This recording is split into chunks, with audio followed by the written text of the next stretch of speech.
पालन करेंगे तब आपको देखने को मिलेगी। पहली बीमारी है ये लीवर में पाया जाने वाला परजीवी है, पैसिला हेपेटिका के नाम से। दूसरी बीमारी है पारंजिस। ये दोनों बीमारी जो मैं आपको बता दूं, आप ये नोट कर लीजिए। सर अंतःपरजीवी, ये सब अभी हम अंतःपरजीवी की बात कर रहे हैं। ये दोनों बीमारियां पानी से होने वाली बीमारी, पानी से। आप देखा होगा किसान लोग क्या करते हैं कि जानवरों को खोल दिया उन्होंने, और जब चरने के लिए जाते हैं तो रास्ते में जो भी तालाब, नदी, झील मिला वहां पर पानी पिला लेते हैं, लौटते वक्त फिर पिला लेते हैं, देन दे कम बैक। अक्सर ऐसा देखा गया है कि नदी, झील, तालाब, पोखर या नहर जहां पर पशुओं को पानी पिलाया जाता है इन शोध से, वहां पर ये दोनों बीमारियां देखने को मिलती हैं। हमारे यहाँ पिछले 25 साल से ज्यादा से मैं यहाँ हूँ, मैंने इस बीमारी का एक भी केस आज तक नहीं देखा। कारण बता सकते हैं क्यों? साफ पानी, हम फ्रेश वाटर ट्यूबवेल का पानी पिलाते हैं या हैंडपंप का पानी अगर आप पिलाएंगे तो इन दोनों बीमारियों को आप रूल आउट कर सकते हैं। ये बीमारियां पंजाब, मध्य प्रदेश, उत्तर प्रदेश, राजस्थान और भारत के बहुत सारे ऐसे जगह हैं जहाँ पर वाटर लॉगिंग है, जहाँ पानी इकट्ठा हो जाता है, या धान की खेती ज़्यादा होती है, वेस्ट बंगाल। क्योंकि इसका कारण ये है कि पानी में रहने वाला स्नेल, आप स्नेल जानते हैं, घोंघा, शंख के जैसा होता है, वो इस परजीवी के लिए इंटरमीडिएट होस्ट का काम करता है। पानी आप कहाँ पिला रहे हैं तो आप, और दूसरे आप कहाँ पर हैं, अगर वो वाटर लॉगिंग एरिया है तो इस रोग की संभावना को आप जज कर सकते हैं। पारंजिस इसका जो परजीवी है वो आंख के अंदर पाया जाता है पशु के, बहुत छोटा, अनार के दाने की, लाल अनार के दाने होते हैं उस तरह के साइज का परजीवी होता है और आंख में पाया जाता है। ये क्या करता है कि खून चूसता है और घाव पैदा करता है उस जगह पर। घाव से क्या होता है कि ब्लड जब रिसता है तो मल के साथ, गोबर के साथ खून कभी कभी देखने को मिलता है और बहुत तेज शूटिंग डायरिया होता है। शूटिंग डायरिया से मतलब कि धारदार डायरिया, बहुत तेज पानी, बदबूदार।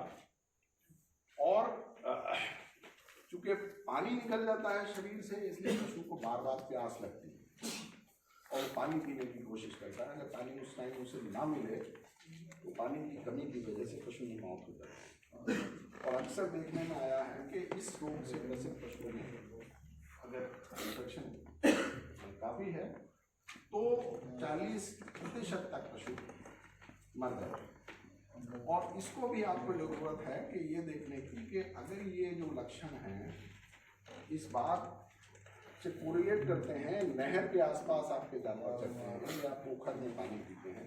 अक्सर ऐसी जगह देखने को मिलता है जहाँ पर नहर जा रही है और नहर उतर रही है वहाँ से, और आपके जो जानवर हैं वो नहर के किनारे पर चलते हैं और वहीं पानी पीते हैं, तो इस रोग की संभावना काफ़ी ज़्यादा होती है। हिमोकोसिस जो रोग है जिसको मैंने अभी जिक्र भी किया था, ये 6 महीने के आयु के बाद ये रोग दोनों किसी भी उम्र में हो सकते हैं। लेकिन ये हिमोकोसिस जो रोग है ये 6 महीने की आयु के बाद शुरू होता है और ये जो परजीवी है ये पशु के पेट में पाया जाता है। अल्पिन के साइज का होता है, आगे चित्र भी दिखाऊंगा, ये उसी का चित्र है। और ये वोरेसियस ब्लड सकर है, बहुत ज़्यादा खून चूसता है और इसकी वजह से पशु में एनीमिया होता है, खून की कमी हो जाती है। और अक्सर इसकी क्या टेंडेंसी है कि पेट में जहाँ जहाँ भी ये खून चूसता है वहाँ से थोड़ी देर बाद जगह बदलता है और जगह बदलने से क्या होता है कि वो जो घाव है वो ओपन घाव हो जाता है, वहाँ से खून रिसता है। कभी कभी अगर इन्फेक्शन बहुत ज़्यादा है तो ऐसा भी देखा गया है कि शाम को पशु जो चर करके आए वो बड़े हेल्दी थे, ठीक ठाक थे, लेकिन सुबह को 1-2 पशु आपके बारे में मरा हुआ मिल रहा है। उसका कारण ये है कि हैवी ब्लड लॉस की वजह से कभी कभी पशु एनीमिया और मर जाता है। और बड़े हेल्दी पशु कैसे होता है? ये पास्चर से होता है। जो बीमारी है ये पास्चर जहाँ चरने के लिए जाते हैं पशु वहाँ से आते हैं। और होता क्या है कि हम बार बार पशुओं को एक ही जगह पर चराते हैं। एक ही जगह चराने से जो जहाँ पर वो चरा जाता है, जहाँ वो घास है वो कंटामिनेट होती है, वो बार बार संक्रमण ग्रसित हो जाती है और संक्रमण उसमें पनपने लगता है। तो जब भी कभी हेल्दी पशु वहाँ चरने के लिए जाता है तो परजीवी पशु शरीर में प्रवेश कर लेता है और उसकी वजह से ये रोग फैलता है। ये पास्चर से होने वाली बीमारी है। इसोफेगोसोमियासिस भी वैसी है और ये मोनोकोसिस भी वैसी है, ये पास्चर से है। तो आपको हमेशा इस बात की सलाह दी जाती है कि कभी भी पशुओं को बहुत लंबे समय तक आप एक ही जगह पर या एक ही चरागाह में ना चराएं। 15-20 दिन या 3 हफ्ते आप एक जगह चराएं, उसके बाद उस जगह चेंज करें और दूसरी जगह, यदि पूरब में चराते हैं तो पश्चिम में भेज दीजिए, पश्चिम में चराते हैं तो उत्तर में भेज दीजिए। इस तरह से रोटेट आप करते रहें, एक ही जगह पर पशुओं को ना चराएं, इसकी वजह से इन्फेक्शन के चांसेस कम होते हैं। तो इसमें क्या होता है, हैवी ब्लड लॉस होता है। हैवी ब्लड लॉस होने की वजह से जो परजीवी है वो बहुत बिना किसी सिम्टम के, बिना किसी लक्षण के डेथ हो जाती है। और अगर इन्फेक्शन कम है तो ये लंबे समय तक चल सकता है और उसमें अनीमिया होता है। खून की कमी होने की वजह से पशु का प्रोडक्शन जो है वो लॉस होता है। इसके अलावा डायरिया देखने को मिलेगा, दस्त होते हैं और दस्त में जो गोबर होता है, जो मल होता है वो काला होता है। उसका रीजन ये है कि क्योंकि पेट में पाया जाता है, पेट से निकलने के बाद ब्लड मल के साथ जब बाहर आएगा, बाहर तक पहुँचते उसका डाइजेशन हो जाता है और उसका कलर ब्लैक हो जाता है, जिसकी वजह से आप पहचान सकते हैं कि काला रंग का, ज़्यादा काले रंग का मल पशु में दिखाई देता है। इसोफेगोसोमियासिस एक बीमारी है जो बड़े आंत में पाया जाता है, लेकिन ये बहुत ज़्यादा पैथोजेनिक नहीं है। इसका सिर्फ और सिर्फ लॉस ये है कि जो आंत है, ये आंत के अंदर ये परजीवी गांठ बनाता है और गांठ की वजह से जो आंत की क्वालिटी सॉसेज बनाने के लिए होती है वो खराब हो जाती है, जिसकी वजह से आपको डिस्कार्ड करना पड़ता है। यही लॉस है, अदरवाइज स्वास्थ्य पर कोई इसका विपरीत प्रभाव नहीं पड़ता। ये भी बिल्कुल पास्चर से ही आता है, जहाँ से पशु बार बार करने के लिए जाते हैं। परजीवी निमोनिया जो रोग है, इसका परजीवी लंग्स में या श्वास नली में पाया जाता है और ये बीमारी ज़्यादातर वहाँ पर है जहाँ ठंडे जगह है, जैसे हिमाचल प्रदेश है, कश्मीर है, जम्मू एंड कश्मीर है या उत्तराखंड है, हिल्स हैं ऊपर, उनमें उस जगह पर परजीवी ज़्यादा देखने को मिलता है। और इस परजीवी में क्या होता है, जैसे मैंने बताया कि श्वास नली में या फेफड़ों में रहता है तो पशु को श्वास लेने में दिक्कत और उसकी पसलियाँ जिसे कहते हैं चलने लगती हैं, श्वास छोटी हो जाती है, दिक्कत होती है, छींक आती है, उसे खांसी भी आती है। और कभी कभी अगर इन्फेक्शन ज़्यादा है, स्पेशली फिर यंग किड्स जो छोटे बच्चे होते हैं उनमें बुखार होती है, उनमें मॉर्टेलिटी भी हो जाती है।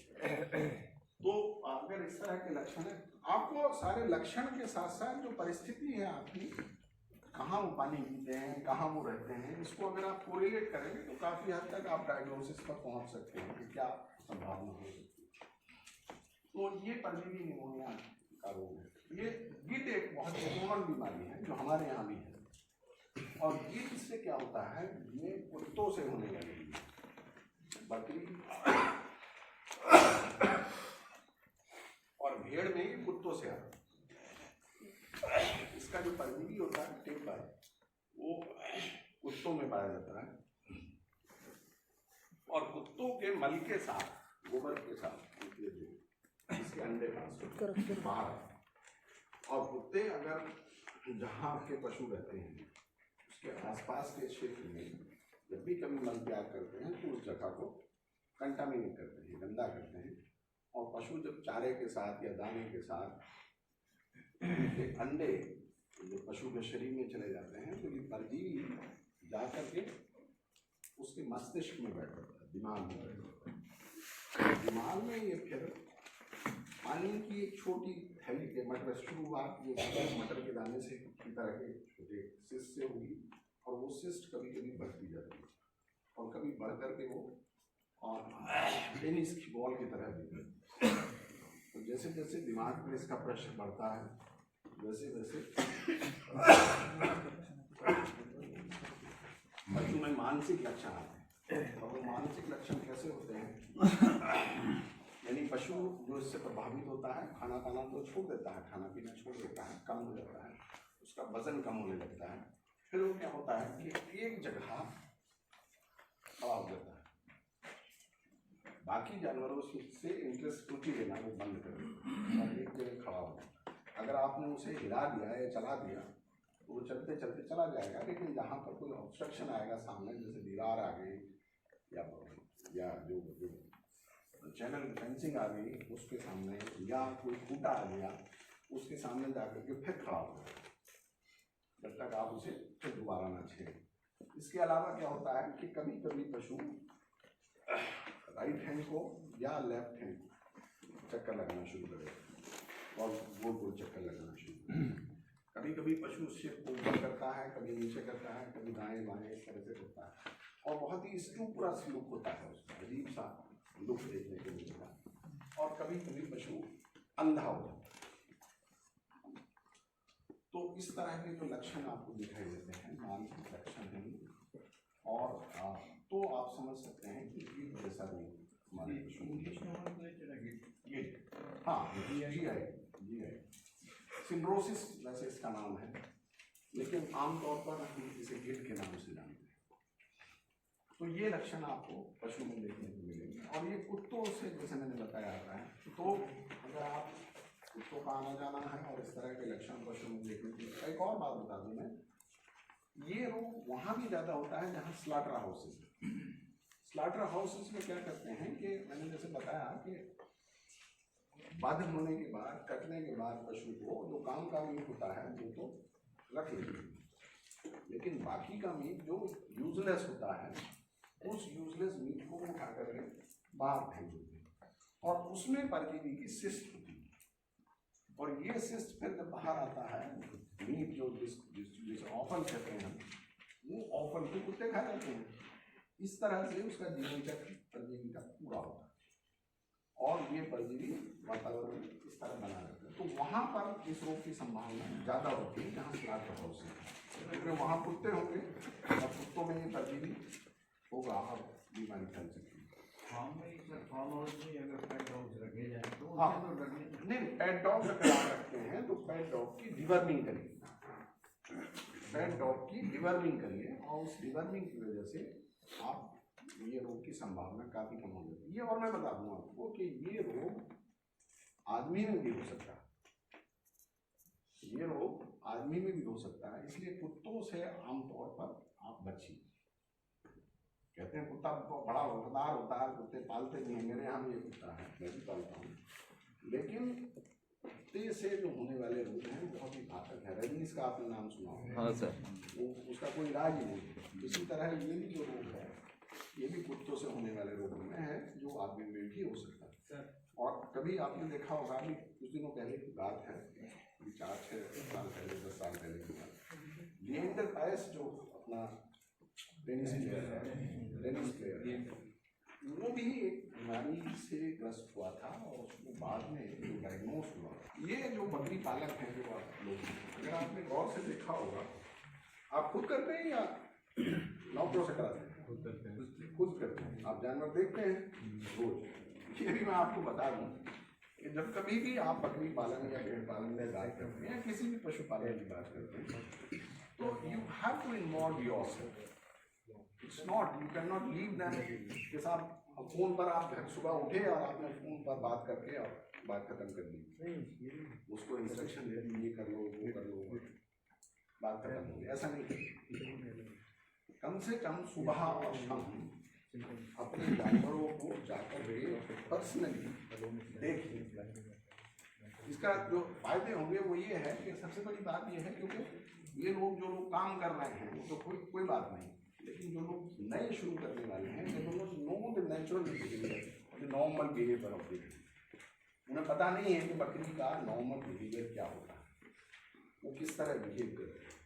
अगर आप रोज सुबह और शाम बकरी को देखते हैं या जानवरों को देखते हैं तो आप उनकी जो आदतें हैं उनसे आप नॉर्मल जो हैबिट है उनसे आप वाकिफ होंगे और उनके बिहेवियर को आप कीनली ऑब्जर्व करते हैं तो आपको तुरंत ये पता चल जाएगा कि कौन सी बकरी बीमार है। 200 बकरी हो 250 बकरी हो किसी भी आप पहचान सकते हैं कि ये बकरी बीमार है या ये आज अच्छा नहीं फील है। तो इसलिए मैं कह रहा हूँ कि आप खुद इन्वॉल्व हों और खुद देखें इस चीज़ को। तो अगर आपने देखा होगा तो कभी कभी बकरी के गोबर के साथ सफेद रंग के छोटे छोटे से टुकड़े, चावल जैसा उबला हुआ होता है उस तरह के टुकड़े पास होते हैं, वो एक्चुअली टेप वर्म के टुकड़े। टेप वर्म का सेगमेंट होता है इसकी बॉडी में, छोटे छोटे टुकड़े होते हैं और वो टुकड़े धीरे धीरे करके टूटते रहते हैं और ग्रोथ होती रहती है। तो बाहर आते हैं, उसमें अंडे होते हैं और इन अंडों को ग्रहण करता है एक इंटरमीडिएट होस्ट जिसको हम बीटल कहते हैं। अगर आपने किसी बाड़े में घुस करके देखा होगा या जानवरों के साथ अगर देखा होगा कि गोबर का एक कीड़ा होता है और वो गोबर की बॉल बनाता है। हाँ सर। बीटल पिछले पैरों से लेके जाता है उसको। हाँ, और वो बहुत तेजी से काम करता है और काफी बड़े साइज की बॉल बनाता है, अपना जितना साइज हो उससे कई गुनी बड़ी बॉल जी सर। और वो इतनी तेजी से उसे रोल करता है, कभी कभी दो भी एक साथ रोल करते हैं। तो वो कीड़े actually they are the intermediate host, वो वहां पर रहते हैं हमारे पशु घरों में जहाँ पर गोबर होता है और उसमें ये परजीवी पनपता है।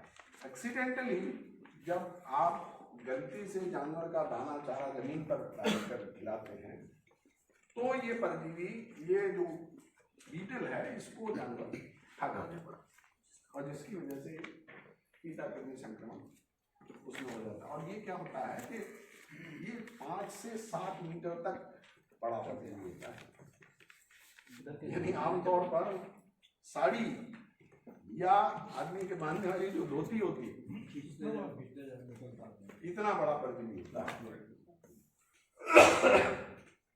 तो ये वैसे कोई बहुत बड़ा लॉस नहीं करता है, लेकिन क्या होता है कि जब 4, 6, 10 होंगे अंदर तो ये आपस में उलझ जाते हैं और उलझ जाकर के बॉल बना लेते हैं और जो इंटेस्टाइन से जो भोजन के जाने का सामान्य रास्ता है आपका उसको ये ब्लॉक कर देते हैं, उसको बंद कर देते हैं, जिसकी वजह से डाइजेस्टिव प्रॉब्लम होती है और छोटे बच्चों में, मेमनों में जो विशेष रूप से उनमें अगर इन्फेक्शन जा रहा है तो मॉर्टलिटी हो जाती है। तो लास्ट जो बीमारी है कॉक्सिडियोसिस की, ये बहुत महत्वपूर्ण बीमारी है और आप ये समझ लीजिए कि ये 2 बीमारियां, कॉक्सिडियोसिस और ये हिमोंकोसिस। हिमोंकोसिस बड़े जानवरों में और कॉक्सिडियोसिस 2 महीने से ऊपर के पशुओं में और 6 महीने तक इनका प्रकोप बहुत ज्यादा है। और अगर आपने बकरी और भेड़ पालन की कल्पना भी की, अगर आपने सोच लिया कि मैं बकरी पालनी या भेड़ पालन करूंगा, तो आप समझ लीजिए कि ये दोनों बीमारियां होंगी ही और ये विश्वव्यापी समस्या है और सब जगह है। और कॉक्सिडियोसिस और हिमोंकोसिस ये होगी। तो कॉक्सिडियोसिस में क्या होता है कि जो मेमने, जब आपकी मेमने 2 महीने की उम्र को पार करती हैं, तो आप कभी किसी मेमनों के बारे में गए देखे, कभी घुसे हैं यहाँ घुसे हैं? हाँ सर। हाँ हाँ जी। तो जो मेमने होते हैं 2 महीने तक की उम्र के या 2 महीने के आसपास की उम्र के, वो बहुत एक्टिव होते हैं जी। हाँ हाँ, उछल कूद करते रहते हैं। आप जैसे ही बाड़े में घुसेंगे तो वो आपके पास आ जाएंगे, हाइडिंग होकर के होगी, और आपकी कोई पैंट खींचेगा, कोई आपकी उंगली को चाटना शुरू कर देगा, कोई आपका कुर्ता खींचना शुरू कर देगा। यानी दे टेक इंटरेस्ट, वो रुचि लेते हैं। दूसरी बात क्या होती है कि नेचुरली उनका जो कोट है, ऊपर का बाल है, दे आर वेरी सॉफ्ट और बहुत ही शाइनिंग होते हैं, दे आर वेरी अपीलिंग। यानी आपको मन करेगा कि आप उसको उठाएं और उठा करके आप उन पर हाथ करें। दे आर वेरी ब्यूटीफुल, बहुत सुंदर होते हैं। दूसरी और क्या होता है उनमें कि हेल्दी तो करते हैं, लेकिन जब कॉक्सिडियोसिस का रोग आना शुरू होता है तो जो मेमने हैं आपके, वो उनका लुक खराब होने लगता है, उनके जो बाल हैं वो रफ हो जाते हैं, उनकी जो शाइन है, जो चमक है, वो कम हो जाती है, उनकी आंख से पानी आना शुरू हो जाता है, और कभी कभी अगर इन्फेक्शन ज्यादा है तो उनकी जो आंख है वो अंदर धंस जाती है, गड्ढों में चली जाती है। उसके अलावा बकरियों के जो मेमने हैं उनका खाना कम हो जाता है, वेट बढ़ना कम हो जाता है, और आप में से बहुत सारे लोग ऐसे होते हैं जो इस बात की शिकायत करते हैं कि सब हम उन्हें अच्छा खिला रहे हैं लेकिन उनका वेट नहीं बढ़ता। ये बहुत बड़ी शिकायत होती है उनकी। और दूसरी बात क्या होती है कि जो रोग प्रभावित मेमने होते हैं उनमें डायरिया होता है, दस्त होते हैं, और उनका पीछे का जो पोर्शन है गंदा हो जाता है, वो गंदा हो जाता है, और इतना गंदा हो जाता है कि आप उठाने की तो बात ही सोच ही नहीं सकते, आप उसको छूना भी नहीं पसंद करें। तो ये कुछ लक्षण हैं जो मेमनों में कॉक्सिडियोसिस के देखने को मिलते हैं। और ये मैं आपको बता दूं कि इससे जो लॉस होता है, वेट लॉस, और जो वृद्धि का जो लॉस होता है, वृद्धि रुक जाती है, ये परमानेंट लॉस होता है। यानी आप इलाज के बाद भी वो रिकवरी नहीं प्राप्त कर सकते मेमनों में जो नेचुरली होनी चाहिए। तो इसलिए ये बहुत ही सीरियस प्रॉब्लम है, और ये रोग वहाँ ज़्यादा होता है जहाँ बड़े मेमने, वो छोटे मेमने और बड़े पशु एक साथ रखे जाते। आपने यहाँ देखा होगा कि हम एज के हिसाब से पशुओं को अलग अलग रखते हैं। देखा है आपने? 2 महीने के, 3 महीने के बच्चे, 3 से 6 महीने के बच्चे, 6 से 12 महीने के बच्चे, मेल अलग है, फीमेल अलग। इसका करने का कोई रीजन आप समझते हैं? ये बहुत इम्पोर्टेंट है। आप ये समझ लीजिए, इससे मैनेजमेंट में बहुत आसानी है। उसका कारण ये है क्योंकि जो एक एज ग्रुप के या एक साइज के बच्चे होते हैं या पशु होते हैं, उनके प्रबंधन लगभग एक सा होता है। उनका प्रबंधन लगभग एक सा होता है, पर्पसफुली रखे जाते हैं, वैसे नहीं है। उनका प्रबंधन एक सा होता है और उनकी आवश्यकताएं एक सी होती हैं, जिसकी वजह से आप एक साथ सबको कैटर कर सकते हैं।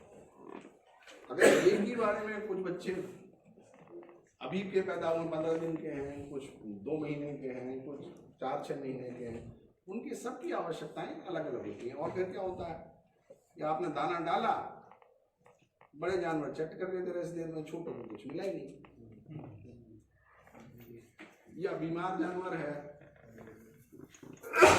कमजोर है, उसे मिला ही नहीं, बाकी और खा गए। ये आपने देखा होगा कि इस तरह की प्रतिस्पर्धा चलती है। तो इसलिए चूंकि एक साइज के मेमने लगभग एक ही तरह के होते हैं, इनकी सारी आवश्यकता ये इसीलिए रखा जाता है। तो वहाँ पर जहाँ पर बड़े जानवर और छोटे मेमने एक साथ रखे जाते हैं, वहाँ पर ये बीमारी ज़्यादा फैलती है कॉक्सिडियोसिस की।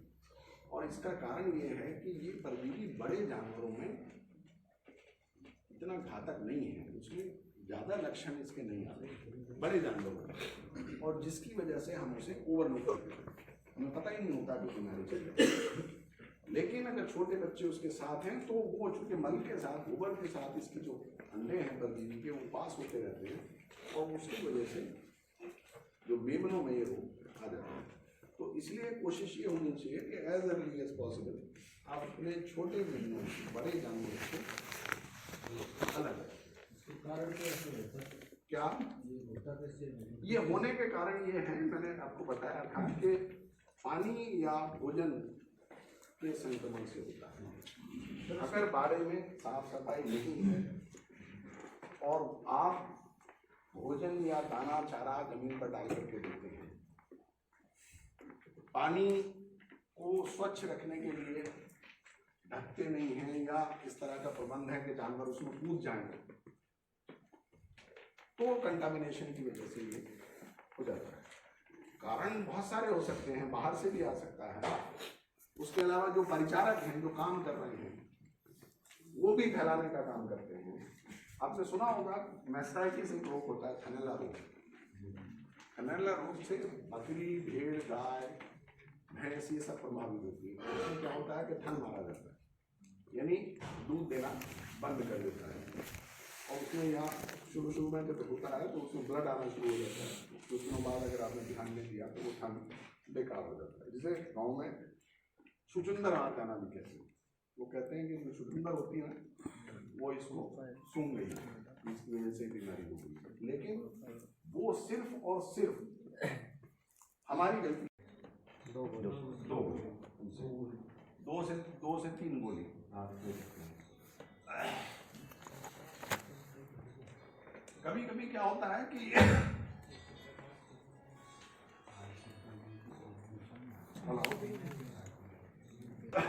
ये जो दवा है सर, ये किस बीमारी की? ये डिवर्मिंग के लिए, मोंकोसिस के लिए विशेष रूप से। तो ये कभी कभी क्या होता है कि ये आपको गोली नहीं मिलती, ये आपको पाउडर मिलेगा। पेनाक्यूर का पाउडर आपको मार्केट में मिल जाएगा, फेनबेंडाजोल के नाम से लिया, फेनबेंडाजोल के नाम से लिया। ये पैकेट आपको इस साइज में मिलेंगे, 120 ग्राम, 60 ग्राम और 6 ग्राम 10 से मिलेगा।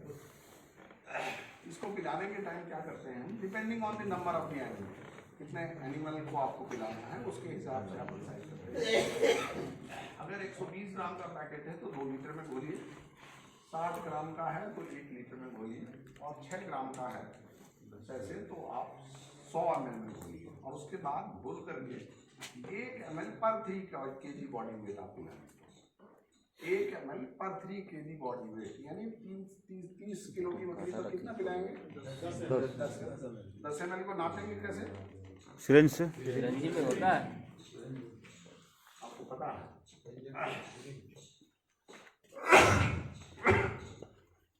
इसमें ध्यान रखने की बात यह है कि ये सस्पेंशन बनाती है, घुलती नहीं है दवा। गर्म पानी में घुल जाएंगे जब। हाँ, नहीं घुलती है।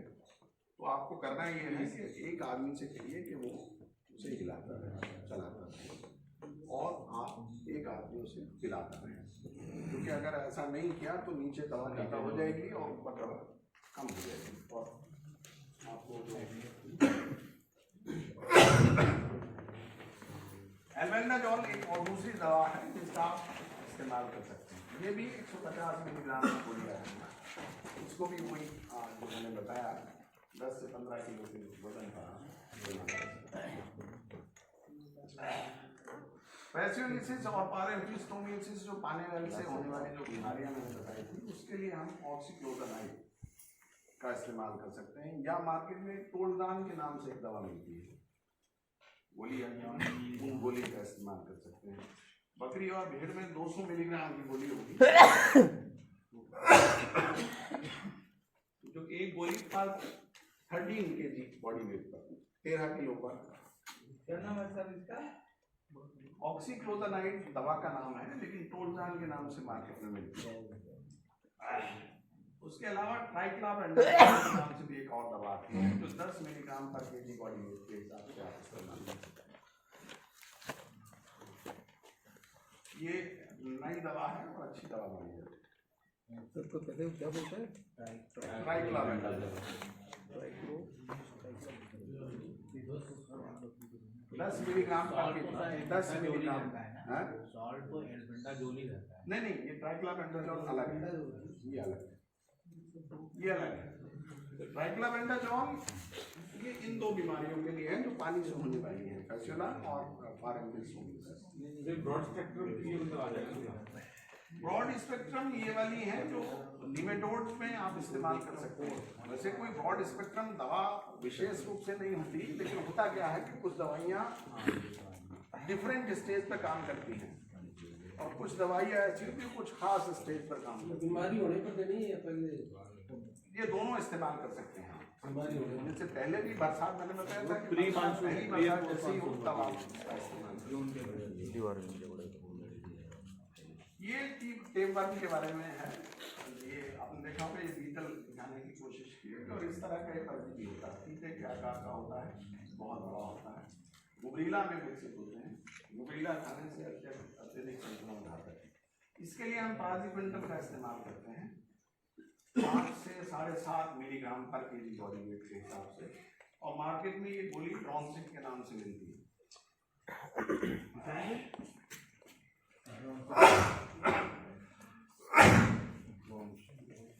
इसके अलावा ये जो पेंटास प्लस अगर आप इस्तेमाल करेंगे तो उसमें वो दोनों के लिए इस्तेमाल हो जाएगा। निक्लोसामाइन भी एक दवा है जो जिसका आप इस्तेमाल कर सकते हैं 50 से 100 मिलीग्राम पर केजी बॉडी वेट के हिसाब से। सर ये किसके लिए है? टेपर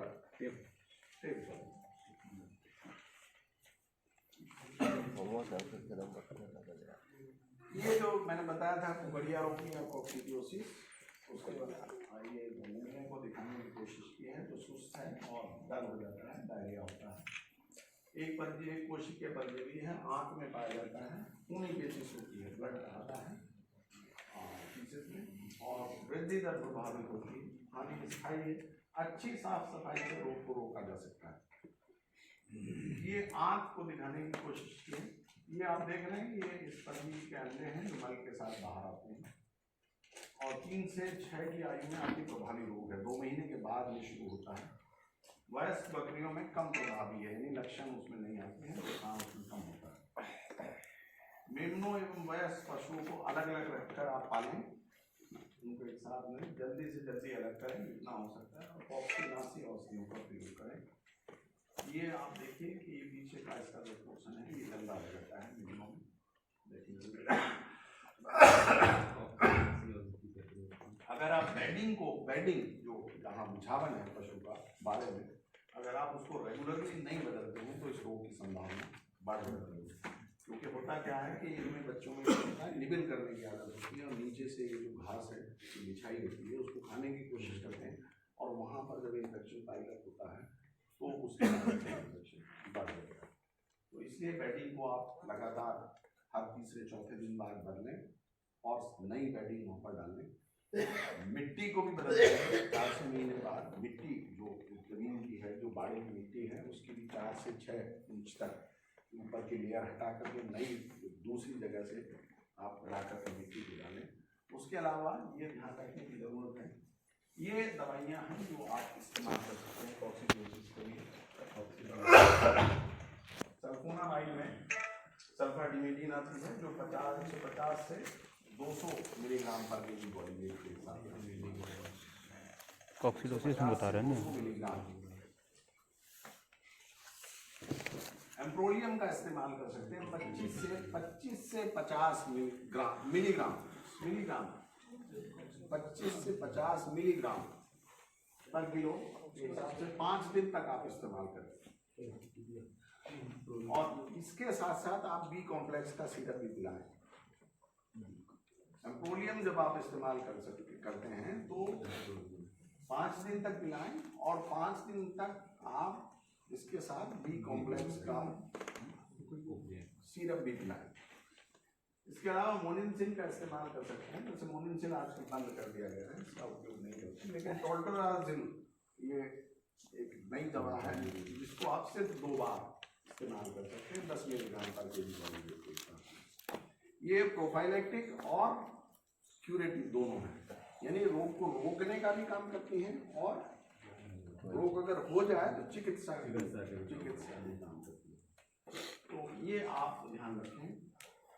गर्भी बकरियों में ब्याने से 1 माह पूर्व अगर औषधि का इस्तेमाल करते हैं तो जो मेमने आते हैं नए, उनमें रोग की संभावना को कम किया जा सकता है।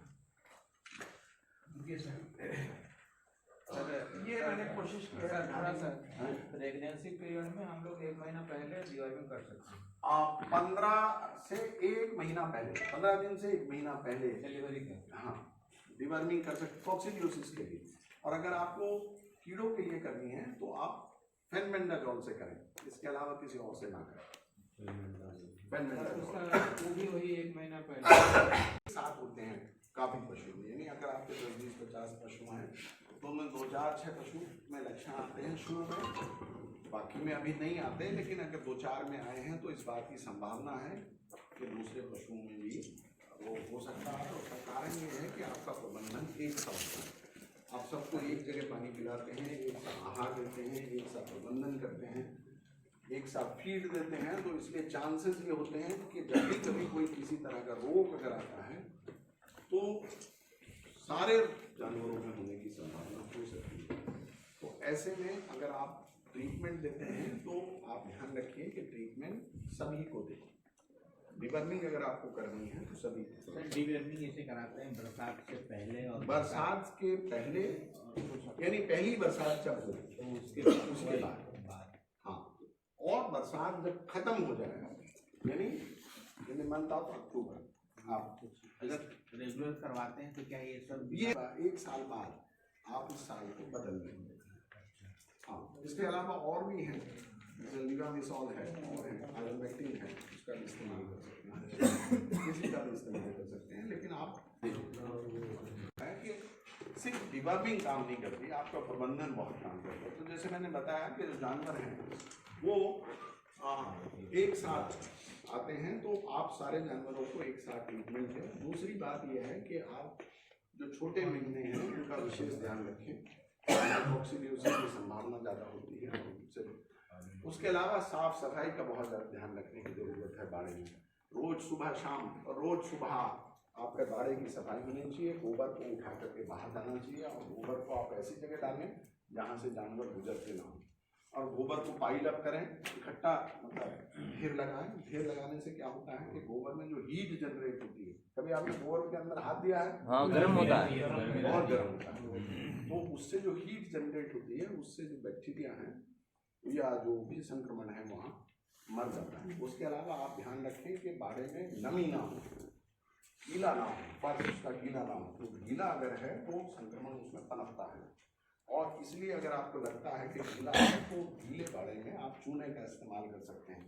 और चूना भी वो चूना जो कुदाई के काम आता है, बुझा हुआ चूना नहीं, इसके पहले ढेले वाला चूना। ढेले वाला, क्योंकि वो क्या होता है, पानी जब एब्जॉर्ब करता है, एब्जॉर्ब करने के बाद वो उससे हीट निकलती है, गर्मी निकलती है, और उस गर्मी की वजह से कंटामिनेशन खत्म होता है, मरता है। दूसरी बात क्या है, मैंने बताया था कि बिछावन को आप हर तीसरे-चौथे दिन बाद बदलें, विशेष रूप से बच्चों में, मेमनों में।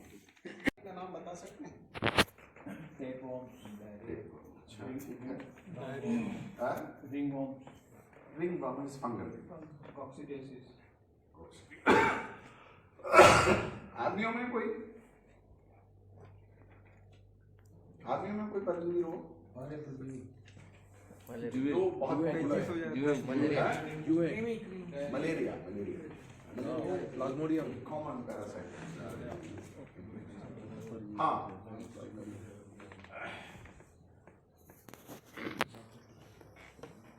तो ये परजीवी जो है ना, जो हम पहले अंतर परजीवी की बात करते हैं, तो अंतर पशु के पेट,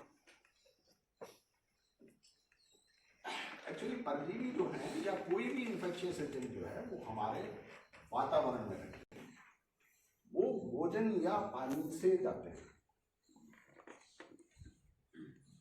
आप समझिए, अगर भोजन और पानी आप पशु को स्वच्छ पिलाते हैं, पौष्टिक आहार देते हैं, साफ सुथरा आहार देते हैं और साफ सुथरा पानी देते हैं, तो आप 80% परजीवी रोगियों को रोक। मैंने जैसे बताया, अभी शुरू में बताया था कि परजीवी हमारे वातावरण में ही रहते हैं और आमतौर पर उनका कोई असर नहीं होता, कोई बीमारी नहीं फैलाते, लेकिन जैसे ही मौसम उनके अनुकूल होगा वो फ्लेयर अप हो जाते हैं और अपनी गतिविधि को बढ़ाते हैं और इन्फेक्शन क्रिएट करते हैं। तो यानी मौसम का बहुत बड़ा इम्पोर्टेंट रोल है। आप ये समझ लीजिए कि बरसात, जब पहली बरसात होती है, पहली बरसात कब होती है हमारे यहाँ? जून जुलाई जून के लास्ट वीक में या जुलाई के पहले वीक में। इस वीक में जब पहली बरसात होती है तब आप समझ लीजिए, ये बात आपके दिमाग में आ जानी चाहिए कि अब परजीवी रोग पशुओं में बढ़ सकते हैं। इसलिए आपको उस समय पशु को डिवर्मिंग करानी है, बरसात शुरू होने में, यानी पहली बरसात के तुरंत बाद। अगर आप ऐसा करते हैं तो बरसात में जो परजीवी रोग होंगे उनको आप काफी हद तक रोक सकते हैं। दूसरी बात होती है, दूसरा इंपॉर्टेंट एस्पेक्ट है आयु, पशु की आयु। क्योंकि कुछ रोग ऐसे हैं जो पशु में सिर्फ और सिर्फ किसी खास उम्र को पशुओं को प्रभावित करते हैं। जैसे मैं कहूं, अभी आपने नाम लिया था कॉक्सिडियोसिस का। जब आपके मेमने 2 महीने की आयु को पार करेंगे, जब आपके मेमने 2 महीने की आयु को पार करेंगे, तब आपको स्ट्राइक करना चाहिए कि now this is the time for coccidiosis, कि अब वो कॉक्सिडियोसिस से ग्रसित हो सकते हैं। तब आप कॉक्सिडियोसिस के लिए अगर व्यवस्था करेंगे तो कॉक्सिडियोसिस से होने वाले जो दुष्प्रभाव हैं उनको आप रोक सकते हैं। दूसरी तरफ अगर हम हिमोंकोसिस की बात करें तो हिमोंकोसिस 6 महीने के बाद शुरू होगा, जब वो 6 महीने की उम्र को पार कर जाएंगे। तो हिमोंकोसिस अभी बाद में हम बताएंगे क्या है। तो हिमोंकोसिस की बीमारी से ग्रसित होंगे तो जैसे ही वो 6 महीने को क्रॉस करते हैं तब आपके दिमाग में ये आना चाहिए कि अब हिमोंकोसिस का रोग हो सकता है। तो अगर ये आपके दिमाग में है तो आप काफी हद तक प्रबंधन